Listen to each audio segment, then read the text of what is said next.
The third planet burned like a dying star against the black of space. Commander Wraith watched the orbital bombardment through the reinforced windows of his war room, feeling nothing but satisfaction. Another human colony reduced to ash and molten glass, another victory for the Dominion fleet. Wraith belonged to the Vorth, a species that had spent 1,000 years perfecting the art of conquest. His gray skin bore the ritual scars of 17 successful campaigns, each mark representing a fallen civilization. The humans would be his 18th victory, and by far the easiest. These creatures called humans had only discovered space travel 200 years ago. Their ships used primitive chemical rockets. Their weapons fired metal slugs instead of plasma beams. Their armor was made of simple steel alloys, while Vorth warriors wore quantum-hardened battlesuits. The War Council had predicted total victory within 4 months. So far, they had been correct. The door to the war room slid open with a soft hiss. 2 Vorth guards entered, dragging a human between them. The prisoner wore the torn remains of a blue uniform, and blood trickled from a cut above his left eye. Despite his injuries, he stood straight when the guards released him. Admiral Kane of the Human Colonial Defense Force, the prisoner said. Giving his name and rank without being asked, Wraith studied the human with interest. Kane appeared to be middle-aged by human standards, with gray hair and weathered features. His eyes were brown and surprisingly calm for someone whose homeworld had just been destroyed. "I am Commander Wraith of the Dominion Fleet," Wraith replied in heavily accented English. The Vorth had learned human languages from captured data transmissions. "You are now a prisoner of war." Kane nodded slowly. "I understand." "Good. Then you will cooperate with our interrogation. We require the location of Earth's primary defense installations." The human admiral smiled, and something about that expression made Wraith uncomfortable. It was not the desperate grin of a broken man hoping for mercy. It was something else entirely. "You really don't understand what you've started, do you?" Kane said. Wraith's 3-fingered hand moved to the plasma pistol at his belt. "Explain yourself."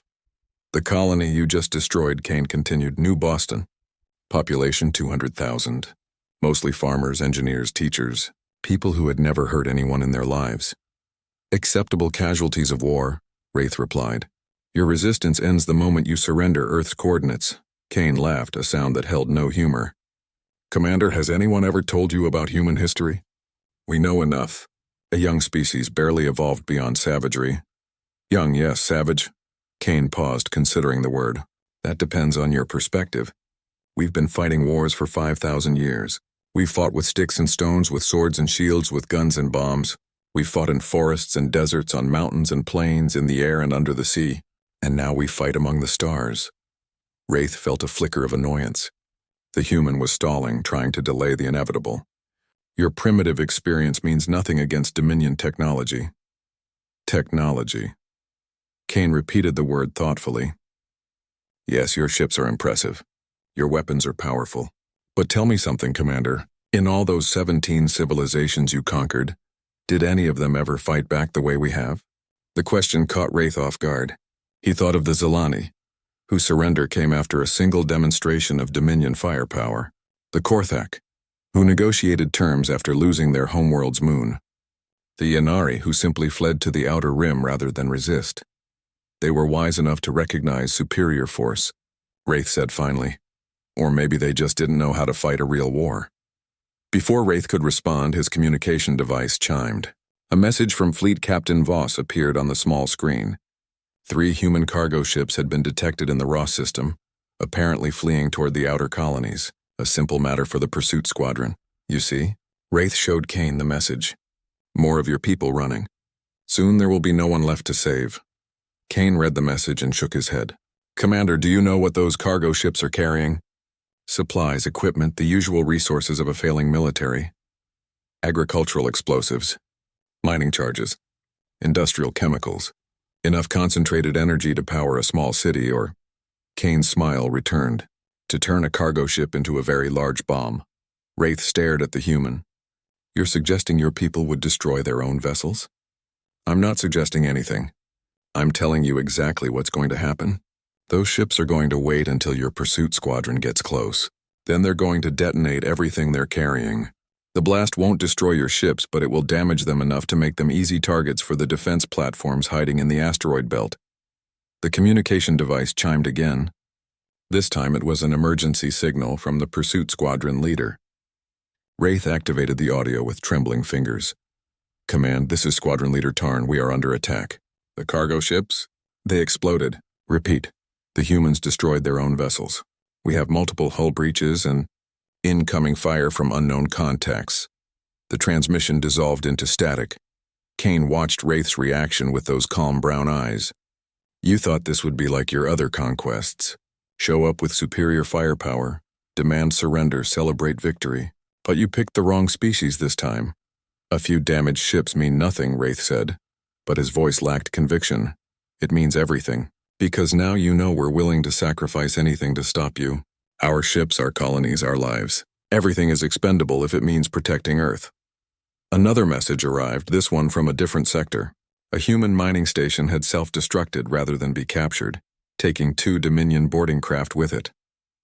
Then another report and another. Across the front lines, humans were choosing destruction over surrender. "Why?" Wraith asked. "Why throw away lives for a lost cause?" Kane's expression grew serious. "Because it's not lost. Every ship you lose, every soldier you bury, every day you spend fighting us instead of conquering someone else, brings us closer to victory. You see, Commander, you made one critical mistake." "What mistake?" "You assumed that because we're young as a spacefaring species, we're inexperienced at warfare. But humans have been perfecting the art of killing each other for our entire evolutionary history. We know every trick, every strategy, every dirty method of making an enemy pay for victory, and now we have an entire galaxy to practice in." Wraith left the war room that day with a strange feeling in his chest, something he had never experienced in 17 previous campaigns. Later he would recognize it as the first touch of fear, but in that moment, watching the human admiral's confident smile, he simply knew that something fundamental had changed. The war was no longer proceeding according to plan. The morning briefing had become Commander Wraith's least favorite part of each day. 3 months into what should have been a quick campaign, the tactical reports grew more troubling with each passing week. Today's data screen showed the familiar constellation of red markers indicating human resistance, but the pattern was wrong. Instead of retreating toward their core worlds, the humans seemed to be spreading out, creating pockets of organized defense in the most unlikely places. Lieutenant Marn, Wraith's intelligence officer, gestured toward the primary display with obvious frustration. "Sir, we're seeing coordinated activity in 7 different systems simultaneously. The humans appear to be abandoning traditional military doctrine entirely." Wraith studied the tactical overview while sipping his morning nutrition supplement. The liquid tasted bitter today, though he suspected that had more to do with his mood than the ration's quality. "Explain." "Instead of massing their remaining fleet assets for a decisive engagement, they've broken into smaller units. Scout reports indicate they're using converted civilian vessels as attack craft, mining equipment as weapons, and commercial shipping lanes as ambush points." The door to the briefing room opened, and 2 guards escorted Admiral Kane inside. The human prisoner had become a regular fixture at these morning sessions, ostensibly for interrogation, but increasingly because Wraith found himself genuinely curious about human tactical thinking. Kane's wounds had healed during his 3 months in captivity, and he moved with the confident stride of a man who felt entirely at ease despite his circumstances. "Admiral," Wraith acknowledged, "please join us. Perhaps you can explain your people's apparent abandonment of military logic." Kane took the offered seat and glanced at the tactical display. "What specifically concerns you, Commander?" "This." Wraith highlighted a series of incidents from the previous week. "Your forces attacked a Dominion supply convoy using mining shuttles loaded with industrial explosives. The attack succeeded, but every human vessel was destroyed in the process. No survivors, no captured equipment, no strategic advantage gained. I see the problem," Kane said thoughtfully. "You're measuring success the wrong way." Lieutenant Marn bristled at the suggestion. "Explain how the total destruction of your own forces constitutes success." Kane stood and walked to the display, moving with the casual confidence of someone giving a lecture rather than a prisoner under interrogation. "Tell me, Lieutenant, how many ships were in that convoy?" 12 cargo vessels, 4 escort cruisers, and how many are still operational?" 3 cargo vessels, 1 escort cruiser. "But the human losses were—" "Total," Kane interrupted. "Yes, I understand. 6 mining shuttles destroyed, 43 human lives lost. But you're missing the larger picture. Wraith leaned forward. What larger picture? Kane pointed to the supply route marked on the tactical display. This convoy was carrying quantum resonators for your shield generators, correct? Components that take approximately 6 months to manufacture and cannot be produced in forward areas. Wraith nodded reluctantly. Kane's intelligence was disturbingly accurate for a prisoner. So now you have 3 cargo ships carrying useless equipment, because without a complete set of resonators, the shield generators won't function. Meanwhile, your forces in the Kepler sector are operating at reduced defensive capability because their supply shipment was delayed by 3 months. Lieutenant Marn's skin flushed the pale blue that indicated confusion among the Vorth. But your people gained nothing. The attack gained no territory, captured no resources. It gained time, Kane replied. Every day your advance is delayed, every ship tied up with convoy escort duty, every resource diverted to protecting supply lines is a day closer to our ultimate victory. Wraith felt that uncomfortable sensation again, the one that had been growing stronger with each passing week. You speak as if defeat is impossible. Kane returned to his seat with a slight smile. Commander, may I ask about your previous campaigns? The 17 civilizations your people conquered. What about them? How long did each conquest take? Wraith consulted his personal records. The longest was 11 months, the shortest 6 weeks. And in each case you faced conventional resistance, fleet engagements, territorial defense, negotiated surrender. Of course, that is how civilized species conduct warfare. Kane laughed, a sound that held no warmth. Civilized. Yes, I suppose that's one word for it. Tell me about the Zelani campaign. Despite himself, Wraith found his interest piqued. What do you know about the Zelani? Peaceful species, excellent engineers, primarily focused on scientific research. When you arrived in their home system, they assembled their entire fleet for a single decisive battle. They fought bravely but were outmatched. After their defeat, their government saw the futility of continued resistance and negotiated terms. Exactly. And the Korthak? Similar outcome. One major engagement followed by conditional surrender. Kane nodded. Every species you've conquered has followed the same pattern. They viewed war as a problem to be solved through decisive action. Mass your forces, fight your battle, accept the outcome. Very logical, very efficient, very sensible, Lieutenant Marn added. Very stupid, Kane countered, because they were trying to fight your kind of war instead of their own. Wraith's communication device chimed with an incoming priority message. He glanced at the screen and felt his stomach tighten.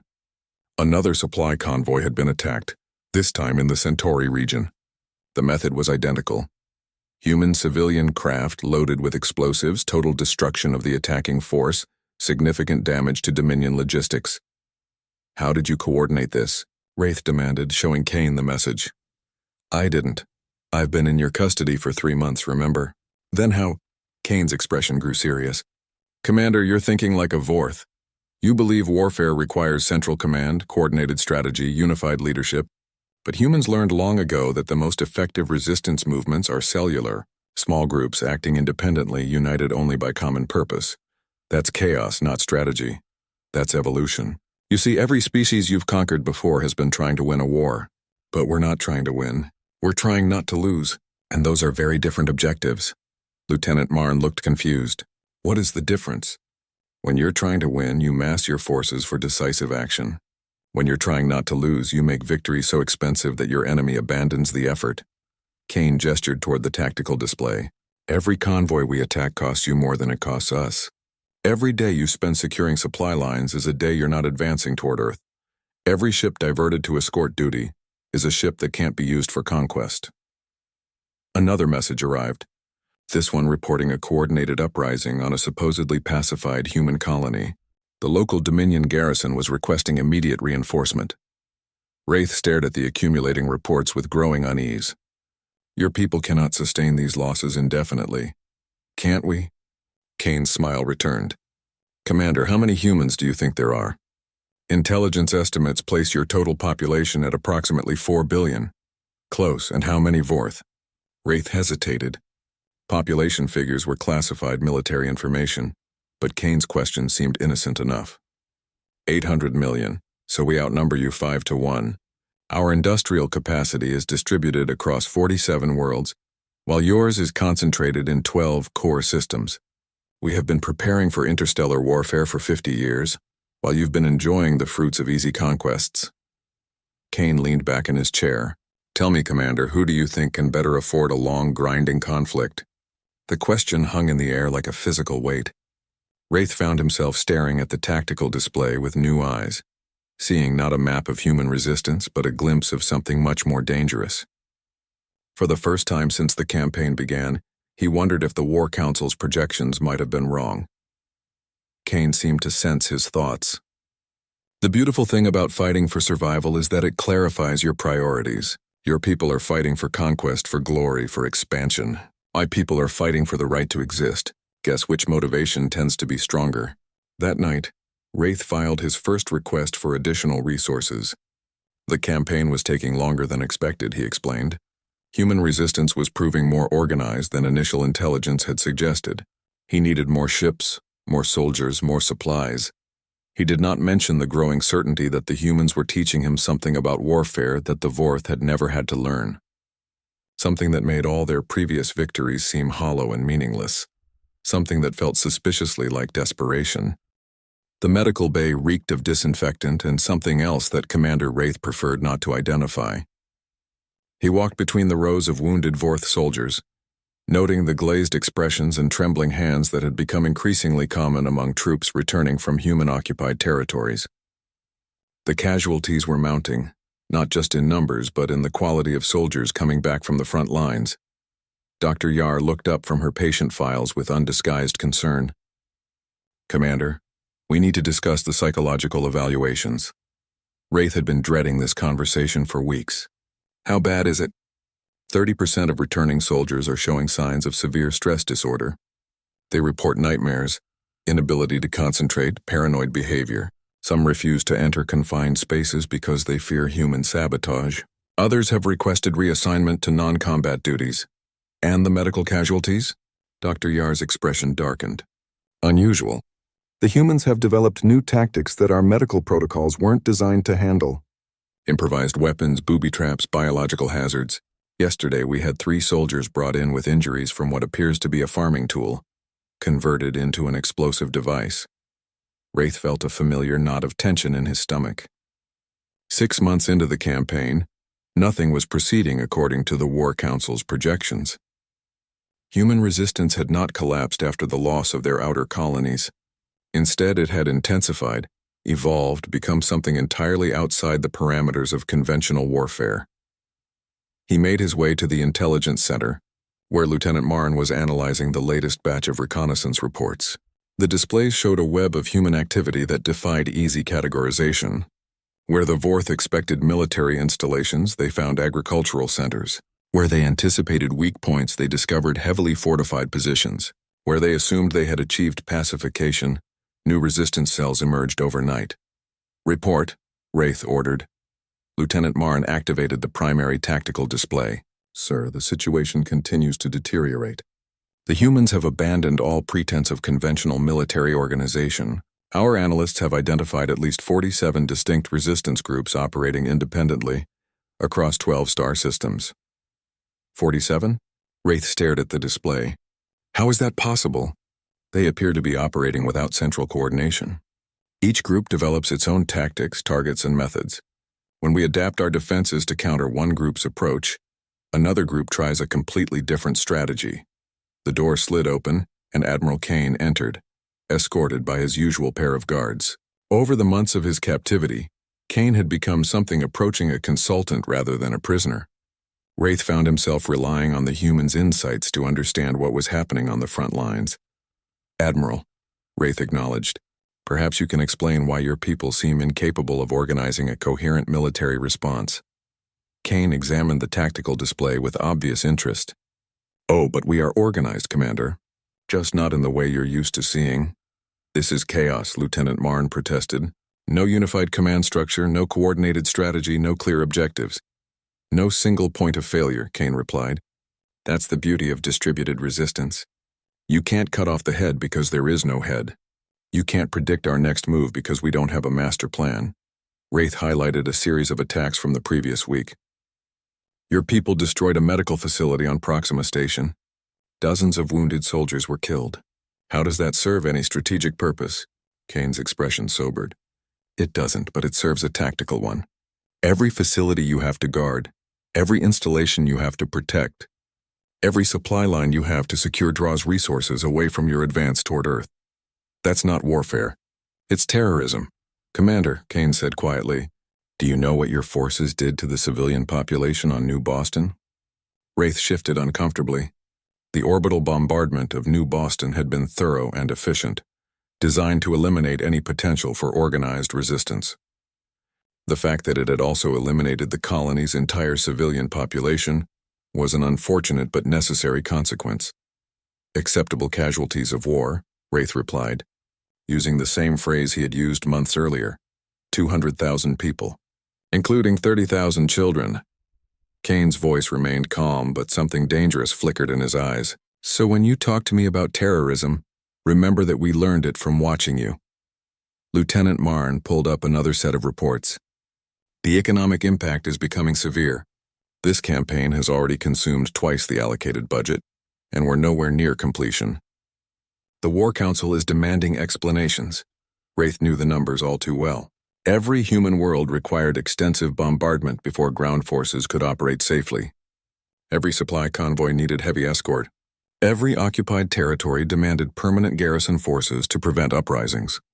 The mathematics of conquest, which had worked perfectly for 17 previous campaigns, was falling apart against human resistance. Show him the industrial reports, Kane suggested. Wraith frowned. Why would you want us to see those? Because you're going to figure it out eventually, and I'd rather you understand what you're really fighting. Lieutenant Marn hesitated, then activated a new display showing human industrial capacity across occupied territories. The data was troubling. Despite months of bombardment and occupation, human manufacturing output had barely decreased. If anything, it seemed to be increasing in some sectors.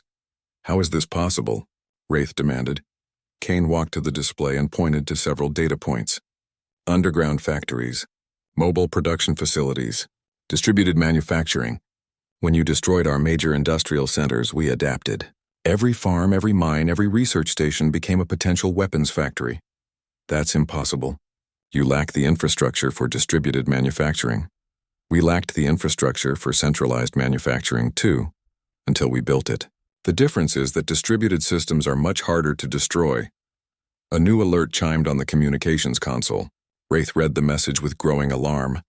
A human strike force had penetrated the outer defenses of a Dominion supply depot and made off with several tons of quantum processing components.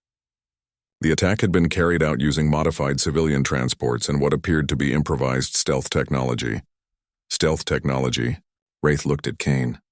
Your people don't have stealth capabilities. We do now. Amazing what you can accomplish when you're analyzing captured Dominion equipment instead of trying to build everything from scratch. Lieutenant Marn's skin flushed pale blue. You're reverse engineering our technology? Among other things, your quantum shields work on a specific frequency modulation, did you know that? Very elegant design. Nearly impossible to penetrate with conventional weapons, but if you understand the underlying physics, you can build jammers that disrupt the modulation cycle. Wraith felt the blood drain from his face. If the humans had found a way to counter Dominion shields, the entire strategic balance of the war would shift.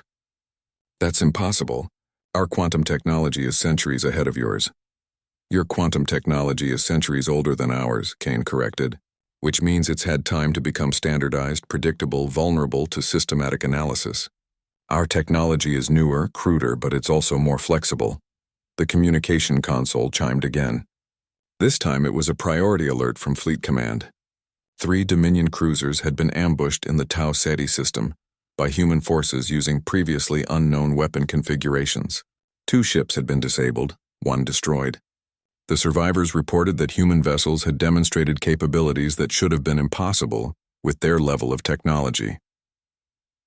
Wraith stared at the message, feeling something cold settle in his chest. What have you done? Kane's smile held no warmth. We've been studying, Commander. Every piece of wreckage from our destroyed ships, every fragment of Dominion technology we can recover, every tactical report from our surviving crews. 6 months of intensive analysis, and we're starting to understand how your people think about warfare. And you fight like generals. We fight like engineers. You rely on superior technology and overwhelming force. We adapt, improvise, evolve. You follow doctrine and establish tactics. We make it up as we go along. Kane paused, his expression growing serious. The question is, Commander, which approach do you think works better in a long war? That night, Wraith sent his third request for additional resources to the War Council. This time he didn't try to minimize the severity of the situation. The humans were not behaving like any previously encountered species. Their resistance was intensifying rather than weakening. Their technological capabilities were advancing at an unprecedented rate. Most troubling of all, they seemed to be learning faster than the Dominion forces could adapt.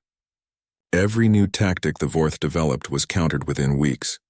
Every technological advantage was neutralized or turned against them. For the first time in his military career, Commander Wraith began to consider the possibility that he might be on the losing side of a war. The thought was so alien to his experience that he could barely acknowledge it, even to himself. But the numbers didn't lie. And neither, he was beginning to suspect, did Admiral Kane. The strategic map flickered with red warning indicators as Commander Wraith reviewed the morning intelligence briefing. 9 months into what the War Council had promised would be a 4-month campaign, the tactical situation had become a nightmare of complexity. Human forces were no longer simply resisting the Dominion advance. They were actively hunting Vorth military assets across multiple star systems. Fleet Captain Voss materialized on the communication screen, his usually composed features showing signs of strain. Commander, we've lost contact with the reconnaissance squadron in the Kepler system. Last transmission indicated they were investigating what appeared to be an abandoned human logistics station. Wraith felt his chest tighten. Over the past month, the Dominion had lost 6 ships under similar circumstances. Each time the pattern was identical. Routine patrol or investigation mission, contact with apparent human civilian infrastructure, followed by silence. Recovery missions found only debris and radiation signatures that defied easy analysis. Any wreckage recovery? Minimal. The destruction appears to have been comprehensive. Admiral Kane looked up from the intelligence reports he had been studying with what Wraith had come to recognize as professional interest. May I see the tactical data on that Kepler station? Wraith hesitated. Sharing operational intelligence with a prisoner violated protocol. But Kane's insights had proven valuable in understanding human tactical evolution. Lieutenant Marn, display the reconnaissance scans. The holographic display showed a standard human industrial complex orbiting Kepler's 4th planet. According to sensor readings, the facility appeared abandoned, with minimal power signatures and no detectable life signs. It should have been a routine investigation target. Kane studied the display with obvious fascination. Impressive. Very impressive. What's impressive about an abandoned station? The fact that you can't see what it really is. Kane pointed to several structural elements on the display. Those aren't docking arms, they're launch tubes. That's not a communications array, it's a targeting system. And those power readings you're detecting? They're not minimal. They're shielded. Lieutenant Marn's skin flushed the pale blue of confusion. Are you suggesting the station was a military installation? I'm suggesting it was a trap, specifically designed to look like exactly the kind of target your reconnaissance protocols would investigate. Kane turned to Wraith with something approaching admiration. Tell me, Commander, how many similar installations have your forces investigated over the past month? Wraith consulted his operational logs. 14. All appeared to be abandoned civilian infrastructure. And how many resulted in contact with human forces? The question hit Wraith like a physical blow. All of them. Kane nodded with grim satisfaction. Your people have been hunting specific targets for so long that you've forgotten what it feels like to be prey. But humans remember. We've been both predator and prey for our entire evolutionary history. The communication console chimed with an urgent priority alert. Wraith activated the display to find Admiral Kess, commanding officer of the 8th Fleet, staring back at him with barely controlled panic. Commander, we have a situation. The entire human colony in the Vega system has vanished. Vanished? Explain. 3 days ago, our long-range sensors detected normal activity on Vega Prime. Population centers, industrial facilities, orbital traffic. This morning we arrived to find the planet completely empty. No life signs, no power signatures, no trace of the 2 million humans who were living there. Kane leaned forward with obvious interest. Any signs of bombardment? Invasion? Mass evacuation? Admiral Kess shook his head. Nothing. The infrastructure is intact, but it's like the entire population simply disappeared overnight. Wraith stared at the display, feeling a cold weight settle in his stomach. Where did they go? That's what concerns me, Kane replied quietly. 2 million people don't just vanish. They relocate, and if they relocated without your sensors detecting the movement, that would require stealth capabilities far beyond what your people possess, Lieutenant Marn protested. Kane's smile was cold. Would it? Or would it require understanding Dominion sensor technology well enough to avoid detection? The implications hit Wraith like a cascade failure. If humans could move entire populations without detection, they could also move military assets, industrial equipment, weapons stockpiles. The strategic balance wasn't just shifting. It had already shifted, and the Dominion forces hadn't even realized it. Another alert sounded, this one from the Frontier Patrol. 3 more Dominion vessels had gone missing while investigating apparently abandoned human installations. The pattern was accelerating. Kane studied the accumulating reports with professional appreciation. You're facing a different kind of enemy now, Commander. For the first 6 months of this war, my people were reacting to your actions. Defending, adapting, surviving. But reaction time eventually becomes negative. What do you mean? We're not responding to your moves anymore. We're anticipating them. As if to punctuate Kane's words, the tactical display lit up with new alerts. Human forces had simultaneously struck at supply convoys in 4 different systems. The attacks showed unprecedented coordination and timing, suggesting a level of communication and planning that should have been impossible without detectable infrastructure. How? Wraith demanded. Our intelligence indicates your command and control networks were destroyed months ago. Kane stood and walked to the tactical display, moving with the confidence of someone giving a lecture. Traditional command and control networks, yes. But humans have been developing what you might call organic coordination for thousands of years. Swarm intelligence, distributed decision-making, emergent strategy. That's not how warfare works. That's not how your warfare works. But consider this. A flock of birds can coordinate complex aerial maneuvers involving thousands of individuals without any central command structure. Each bird follows simple rules based on local conditions, but the overall behavior appears planned and purposeful. Lieutenant Marn looked skeptical. You're comparing human military strategy to animal behavior? I'm comparing human military strategy to human evolution. We're social creatures, Commander Wraith. We've survived as a species by developing incredibly sophisticated methods of group coordination that don't require centralized control. The communication console erupted with multiple priority alerts. Human forces had appeared seemingly from nowhere to attack Dominion installations across 7 star systems. Simultaneously, the attacks showed tactical knowledge that suggested detailed intelligence about Vorth military procedures and weaknesses. Impossible, Wraith breathed, staring at the display. Our security protocols were designed to prevent infiltration by species that think like you do, Kane interrupted. Hierarchical, disciplined, protocol-driven. But humans don't infiltrate in the traditional sense. We observe, we adapt, we learn. Admiral Kess appeared on the communication screen again, his composure completely shattered. Commander, we need immediate reinforcement. Human forces have disabled our shield generators using some kind of focused electromagnetic pulse. They're boarding the station. How many attackers? Unknown. They're using some kind of jamming technology that interferes with our sensors. But Commander, Kess's voice dropped to a whisper. They're not fighting like the humans we encountered before. They're coordinated, professional, equipped with technology that matches our own capabilities. The transmission cut to static. Wraith turned to Kane with growing desperation. What has happened to your people? Kane's expression was serious now, all traces of his earlier humor gone. They've stopped being victims, Commander. For 9 months, you've been teaching them how to fight a war against the Dominion. Every tactic you've used, every technology you've deployed, every strategic decision you've made has been a lesson in how to defeat you. That's impossible. Military expertise takes generations to develop. For most species, yes. But humans have a unique advantage. We learn from our mistakes very quickly because historically failing to learn meant extinction. Kane paused, studying Wraith's expression. Tell me, Commander, in all your previous conquests, did any species ever improve their capabilities during the war itself? Wraith considered the question and realized the answer was no. Every previous campaign had followed the same pattern. Initial resistance using existing capabilities, gradual degradation as those capabilities proved insufficient, eventual surrender when the futility became apparent. None of them had time to adapt, he said slowly. Exactly. You conquered them too quickly. But this war has given my people something invaluable. Time to study you. Time to understand you. Time to become better at warfare than you are.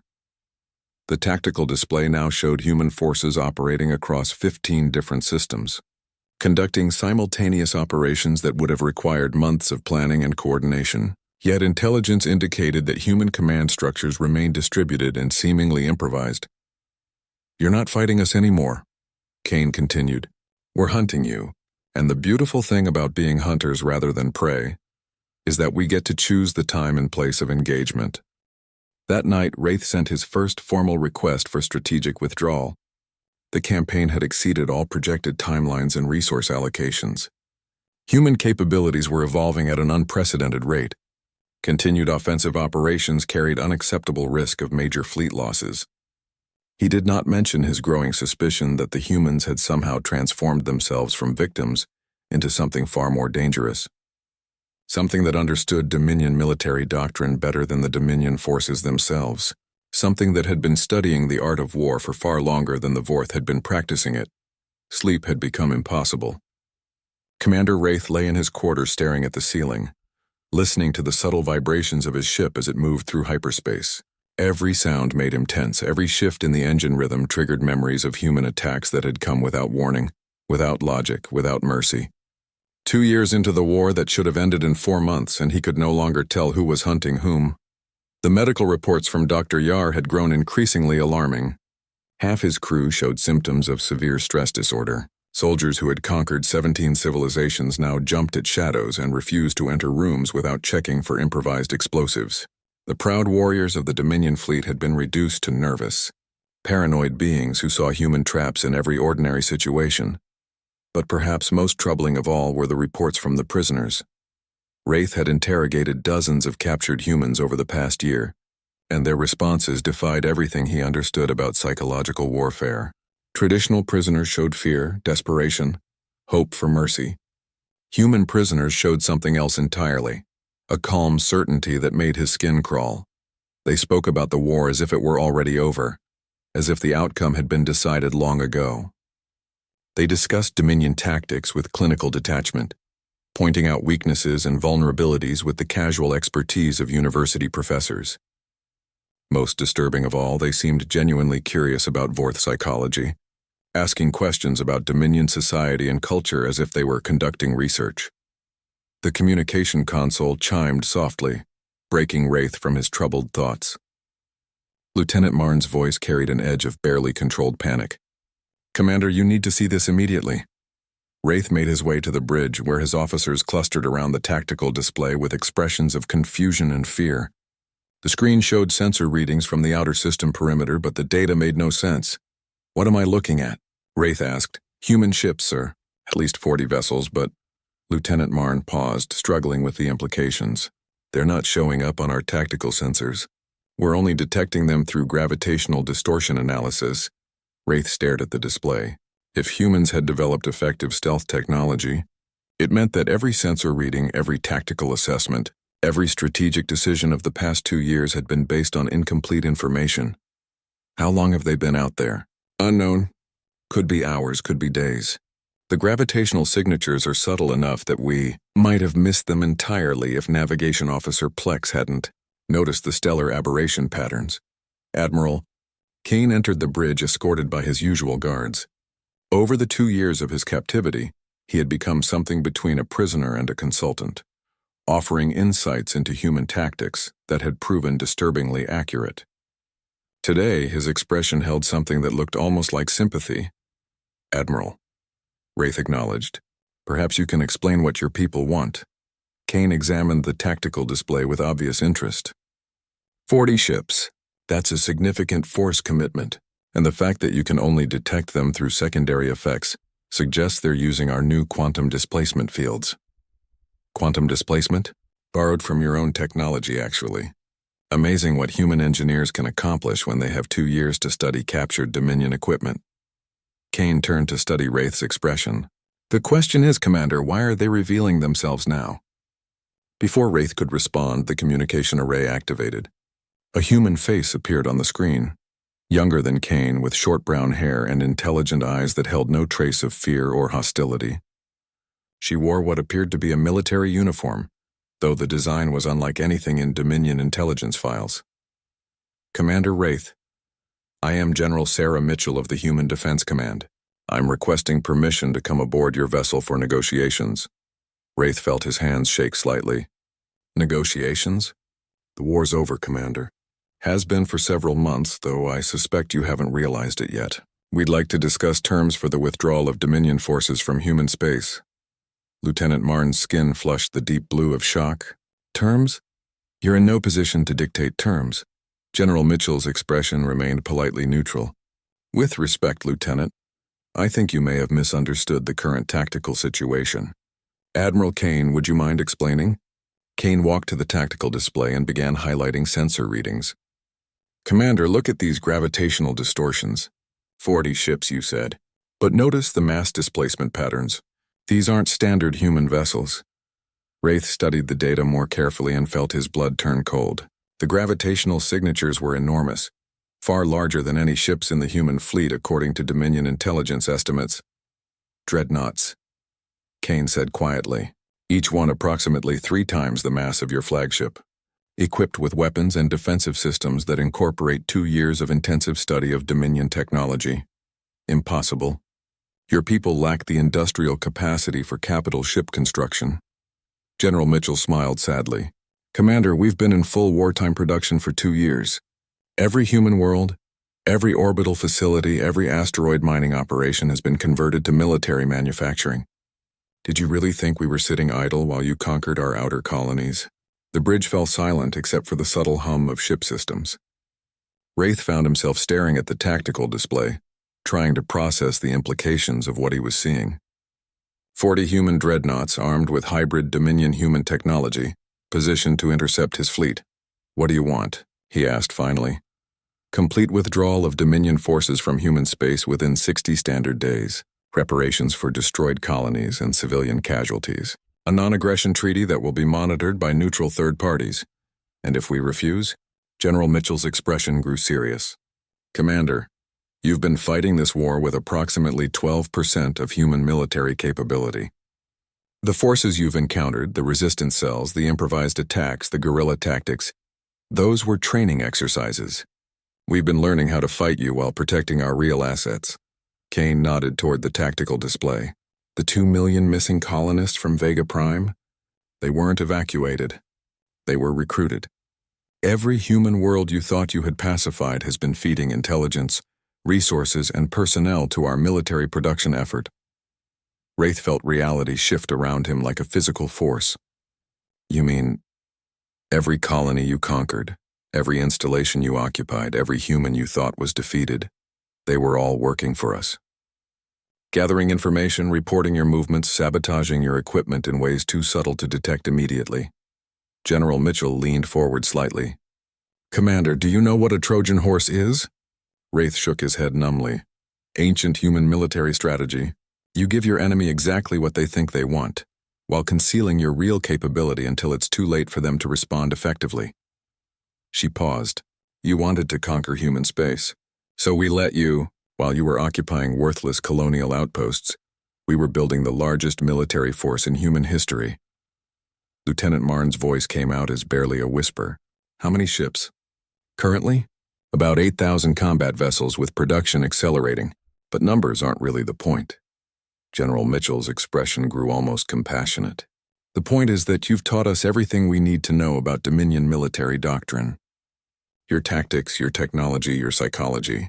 We understand you completely now. Kane walked over to stand beside Wraith. The beautiful irony is that this was inevitable from the moment you decided to fight a long war against humans. We're adaptation specialists, Commander. Given enough time and pressure, we don't just learn to survive, we learn to dominate. Wraith stared at the tactical display, finally understanding the true scope of what had happened. The war hadn't been going badly because of human resistance. The war had been going exactly as the humans planned. Every Dominion victory had been allowed. Every tactical success had been a lesson for human strategists. Every month of occupation had been an opportunity for intelligence gathering and military preparation. "You've been studying us," he said. General Mitchell nodded. "For 2 years. Every communication intercept, every captured piece of equipment, every tactical decision you've made has been analyzed by teams of human specialists. We know how you think, how you fight, how you make decisions under pressure. And now we know how to beat you," Kane added. "Not just tactically, but strategically. We understand the economic pressures that drive Dominion expansion. We know the political structures that support your military campaigns. Most importantly, we understand the psychological weaknesses that make your species vulnerable to prolonged conflict." The communication console chimed with incoming messages from across the Dominion fleet. Ship commanders reporting mechanical failures, navigation errors, supply shortages. Problems that had seemed like normal wear and tear from a long campaign now revealed themselves as systematic sabotage. "How long?" Wraith asked. "The sabotage? About 18 months. Nothing dramatic, just gradual degradation of critical systems. By our calculations, approximately 60% of your fleet is operating at reduced capacity due to accumulated damage you're not even aware of." General Mitchell stood. "Commander, we're not your enemies. We're simply a species that refuses to be conquered. The terms I've offered are generous, considering the circumstances. I strongly recommend you accept them." Wraith looked around. His bridge at the faces of officers who had served with him through 17 successful campaigns. Today, for the first time, he saw fear in their eyes. Not the healthy caution of experienced warriors, but the deep, existential terror of beings who had finally encountered something beyond their understanding. "I need to consult with Fleet Command," he said. "Of course. But Commander?" General Mitchell's voice carried a note of finality. "This is the only offer you're going to receive. The alternative is the complete destruction of every Dominion military asset in human space." As the communication ended and the human fleet faded back into invisible stealth, Wraith realized that the war had ended months ago. He just hadn't been informed of his defeat. The War Council chamber fell silent as Commander Wraith finished his report. 3 years, 7 months, and 16 days after the campaign began, he stood before the assembled leadership of the Dominion, explaining how the most technologically primitive species they had ever encountered had achieved total strategic victory. Supreme Admiral Corv, architect of 17 successful campaigns, stared at the tactical displays showing the complete withdrawal of Dominion forces from human space. His ancient features bore the weight of a defeat that no one in the chamber had thought possible.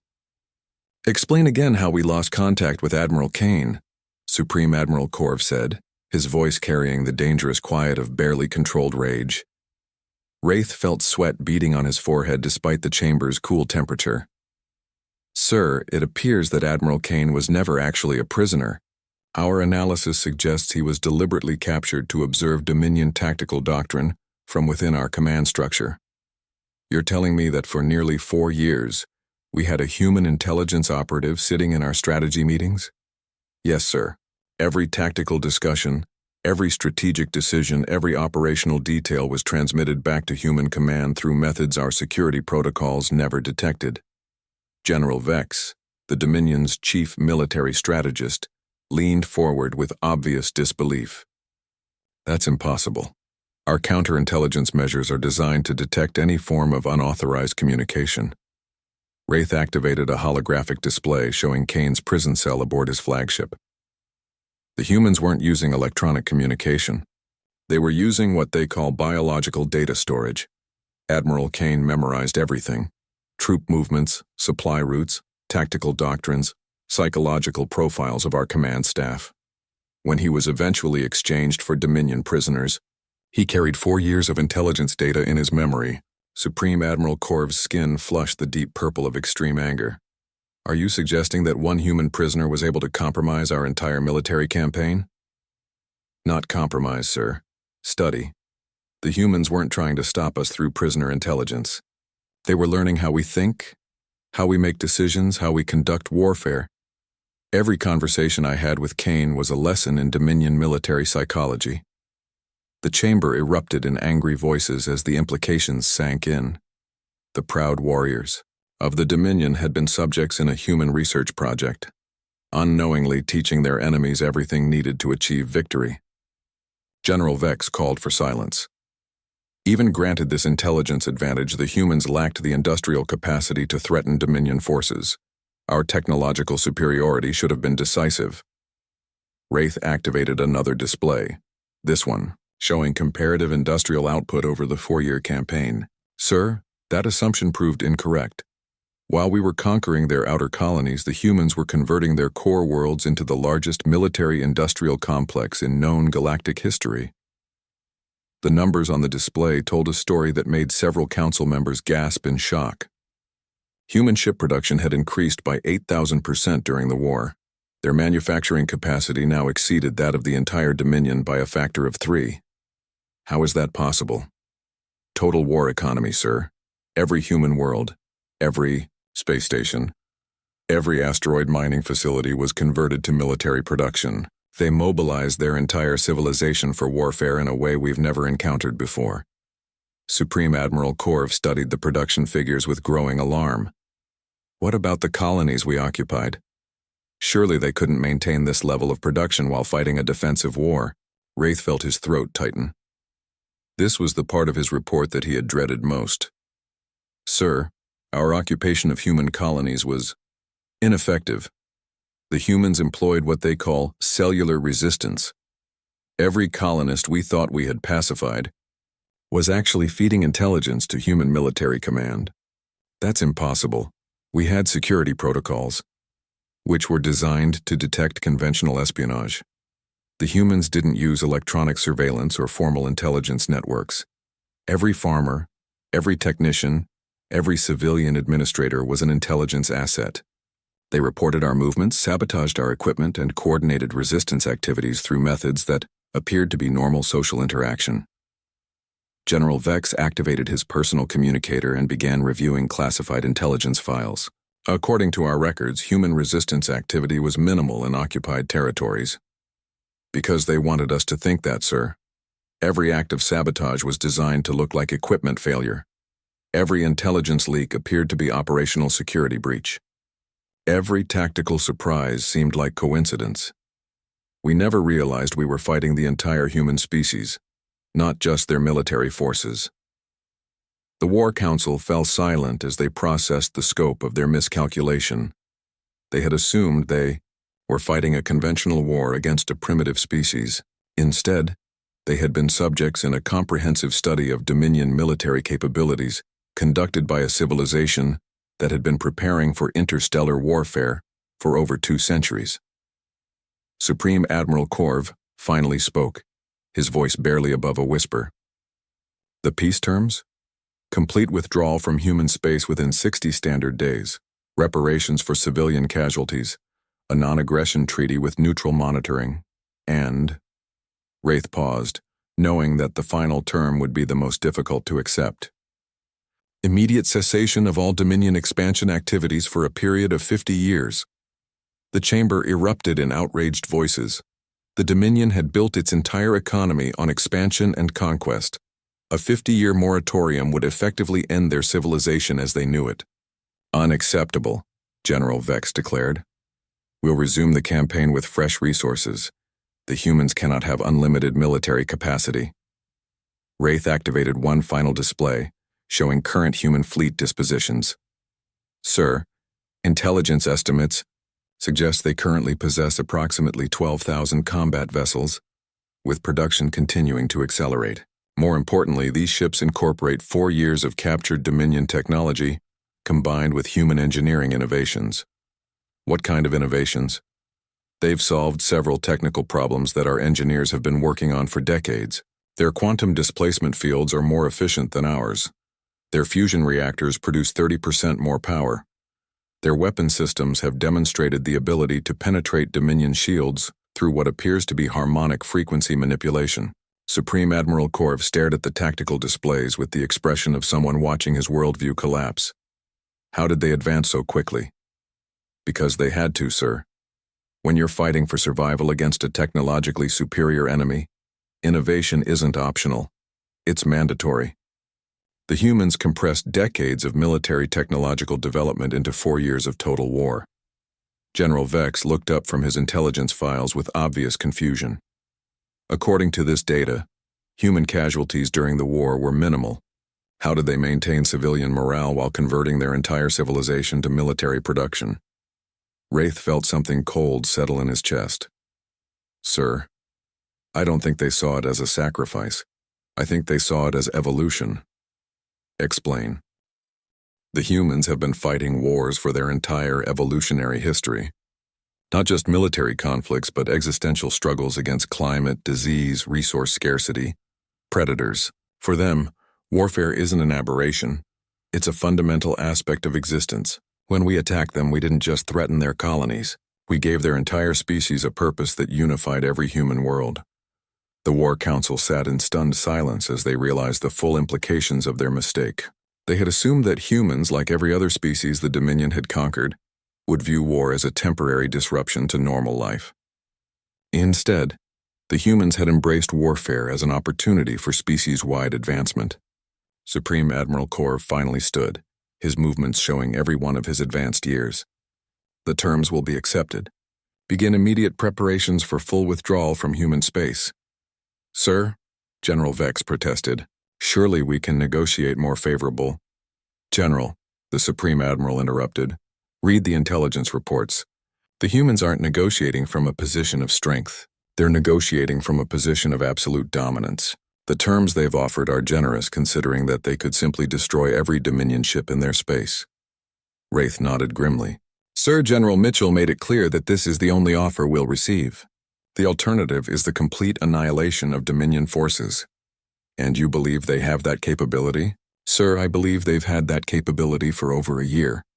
The fact that they're offering terms instead of demanding unconditional surrender suggests they're more interested in ending the war than in destroying us.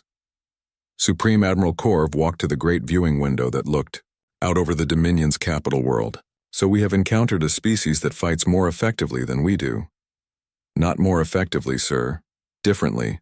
They don't fight to conquer territory or acquire resources. They fight to ensure their species survives and thrives, and they're willing to sacrifice everything else to achieve that goal. Even their own lives, especially their own lives. That's what made them so dangerous.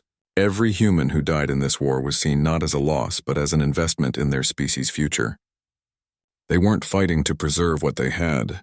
They were fighting to become what they needed to be. The War Council chamber fell quiet as the assembled leaders contemplated the end of their expansion era. After 1,000 years of easy conquests, they had finally encountered a species that viewed warfare not as politics by other means, but as evolution in action. Supreme Admiral Korv turned back to face the council. Prepare the withdrawal orders, and contact the Ministry of Technology. We need to begin studying human innovations immediately. Sir, if we can't conquer them, perhaps we can learn from them. The humans have just demonstrated capabilities that took us centuries to develop. They accomplished it in 4 years under the pressure of existential threat. Wraith felt a strange mixture of defeat and admiration as he realized what the Supreme Admiral was suggesting. You want to adopt human military doctrine? I want to understand how they think. Because if we encounter another species like them, we need to be prepared for a very different kind of war. As the War Council dissolved and the great machinery of Dominion withdrawal began, Commander Wraith found himself thinking about Admiral Kane's parting words. You thought you knew fear, but you only understood dominance. Fear is what you feel when the prey becomes the predator. The humans had taught the Dominion something that 1,000 years of easy victories had never revealed.